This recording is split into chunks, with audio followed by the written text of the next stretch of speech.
Há um riso que não nasce da leveza, mas do abismo. Um riso que não é libertação, mas sentença. Já o ouviu? Não aquele que escapa do corpo como música, mas o que fere como lâmina, o que vibra como um veredicto sádico no teatro da dor alheia. Que espécie de alegria é essa que floresce no terreno envenenado do sofrimento do outro? E mais ainda, porque sentimos, por vezes, uma satisfação obscura diante da queda de alguém? Seria essa gargalhada o eco de um impulso ancestral, uma confissão silenciosa daquilo que a civilização tentou enterrar sob véus de moralidade? Talvez o riso mais honesto seja aquele que mais nos envergonha. Não se trata de crueldade gratuita, mas de um espelho distorcido onde enxergamos aquilo que não suportamos admitir. Rimos porque reconhecemos, na desgraça alheia, a fragilidade que negamos em nós mesmos. Rimos como quem escapa por um fio da própria tragédia. Mas esse riso tem preço, ele nos denuncia. E quanto mais alto ele soa, mais profundo revela o abismo sobre o qual caminhamos. Há alegria na dor do outro, não porque somos maus, mas porque somos expostos. E o que se esconde por trás dessa exposição é talvez o segredo mais incômodo da alma humana. O prazer secreto de não estar no lugar da vítima. O que fazemos, então, quando alguém escorrega, quando alguém falha, quando o mundo desmorona sobre outro corpo que não o nosso? Fingimos empatia, mas sentimos alívio. Proferimos palavras de consolo, mas por dentro um sussurro de júbilo nos percorre. Há algo de profundamente perverso nesse contraste. E a sociedade, tão afeita a máscaras, chama isso de humor, de piada, de sátira. Mas se não for apenas brincadeira, e se for o último resquício de uma verdade primitiva, uma chama que arde desde antes da linguagem, antes da culpa, quem éramos? Afinal, antes de aprendermos a esconder o prazer que sentimos diante da desgraça dos outros. Nietzsche nos alertou. Rimos como quem se vinga da vida. Rimos porque o sofrimento é insuportável. Quando é nosso, quando é do outro, torna-se espetáculo, redenção, ritual. Talvez rimos para não enlouquecer, ou pior, para não sentir. Mas o que ocorre quando a fronteira entre a compaixão e a perversidade desaparece? O que nos resta quando não sabemos mais se estamos rindo com alguém ou dele? E se o riso for, na verdade, a linguagem do ressentimento disfarçada de leveza?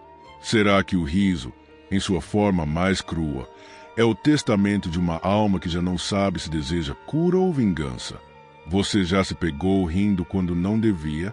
Já sentiu esse impulso involuntário, quase orgástico, diante da ruína alheia? Não se apresse em responder. Há perguntas que são armadilhas, e talvez essa seja uma delas.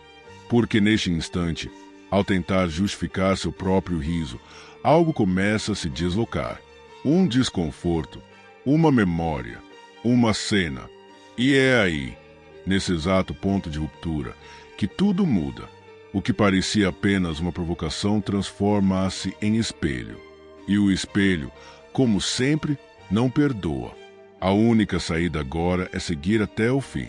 Porque o que está em jogo aqui não é a resposta. É a coragem de suportar a pergunta.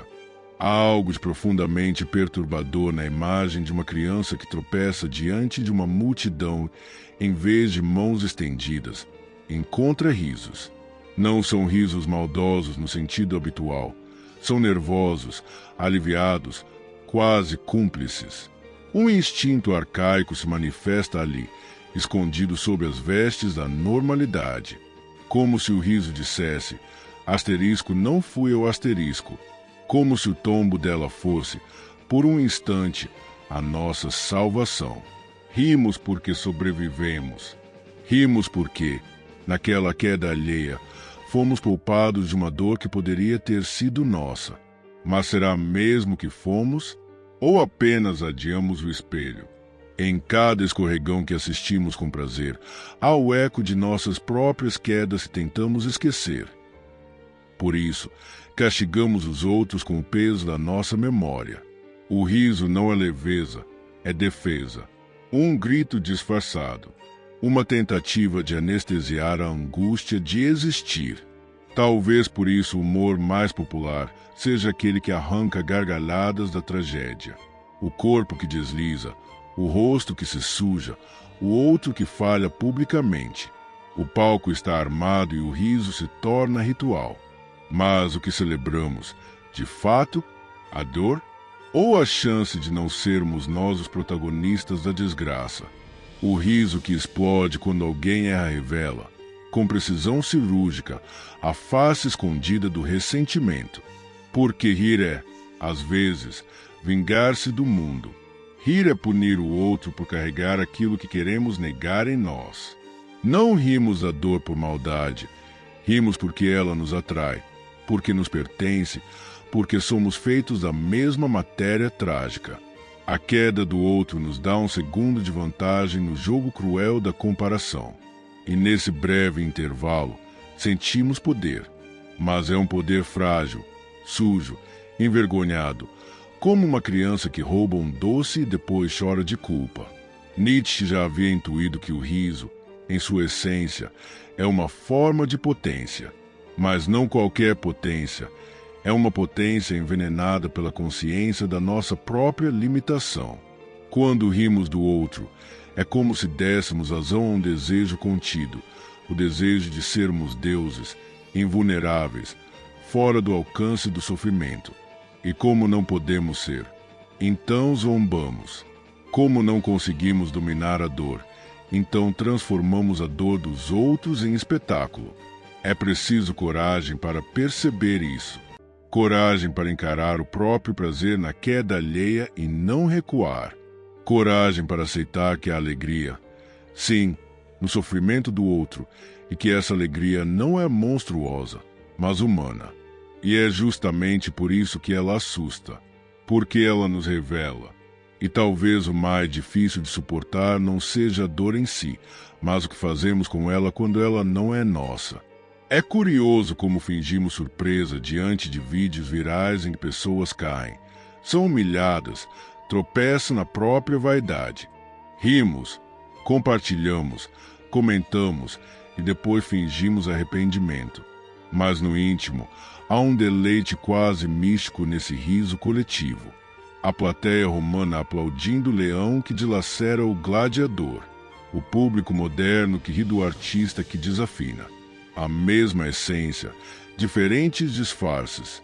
E por trás de tudo, a mesma pergunta latejante. O que, em nós, deseja ver o outro sofrer? Talvez a resposta esteja nas fendas mais antigas da alma, onde o medo e o desejo se entrelaçam como amantes proibidos. Vemos no sofrimento alheio uma chance de espiar algo que não sabemos nomear.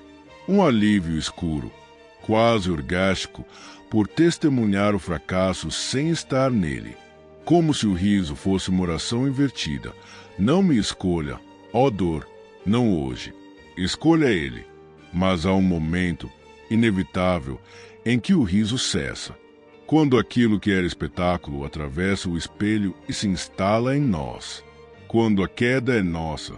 Quando somos nós os ridículos, os frágeis, os objetos do riso coletivo. Nesse instante, tudo se inverte. O que antes era leveza torna-se peso. E então compreendemos. Compreendemos que rir do outro é uma forma de adiar a própria dor, mas não de escapar dela. E é aí que o ciclo se fecha. Porque o riso, ao contrário do que parece, não é fim. É prenúncio. É o prelúdio de uma dor que ainda não nos alcançou, mas virá. Sempre vem. E quando vier, talvez desejemos que alguém tenha a decência de não rir. Mas a verdade nua e crua, a verdade que Nietzsche sussurra entre os dentes, é que rir da dor é tão humano quanto senti-la. E que talvez, só talvez, o único gesto realmente revolucionário seja admitir isso, sem fugir, sem se justificar, sem se esconder, apenas admitir e continuar. E agora que o riso silenciou, o que ficou? Um eco, talvez, um gosto agridoce na boca da alma. Porque no fundo, O que tocamos aqui não foi apenas a perversidade do riso, mas o desamparo que ele mascara. Descobrimos, entre suspiros e vergonhas, que rir do outro é, por vezes, a forma mais desesperada de tentar não desaparecer. E, no entanto, cada gargalhada lançada sobre a dor alheia é também uma confissão. Somos frágeis, somos espelhos uns dos outros, e é justamente isso que torna tudo tão desconcertante. Não se trata de condenar o riso, mas de escutá-lo com outros ouvidos, de perceber o que ele tenta esconder, o que ele grita por trás da aparência de leveza. Porque se há alegria no sofrimento alheio, é porque ainda não aprendemos a nos reconciliar com a nossa própria dor. E enquanto fugirmos de nós mesmos, riremos, sim, mas sempre com medo de que, na próxima curva, sejamos nós o espetáculo. O riso que antes nos libertava, agora nos acusa. E nessa acusação há um convite, o de olhar para dentro, sem escapatória. Talvez a grande virada não esteja em suprimir o riso, mas em compreendê-lo, em usá-lo como ponte, não como muro, como revelação, não como escudo, porque toda alegria perversa guarda em si um pedido de socorro não ouvido, e quando enfim ousamos escutar esse pedido, algo se desloca. A empatia não nasce da moral, mas do reconhecimento. E quem reconhece-se no outro já não consegue rir da mesma forma.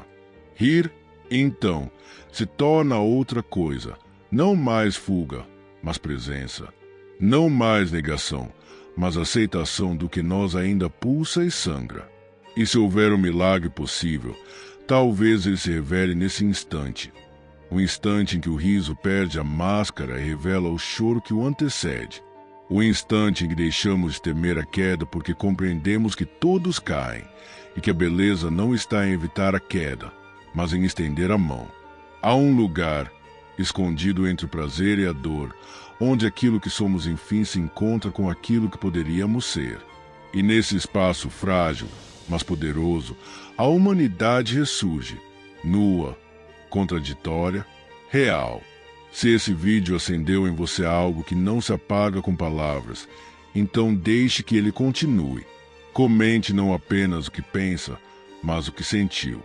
Compartilhe não pela curiosidade, mas pela urgência de que mais olhos vejam o que você viu.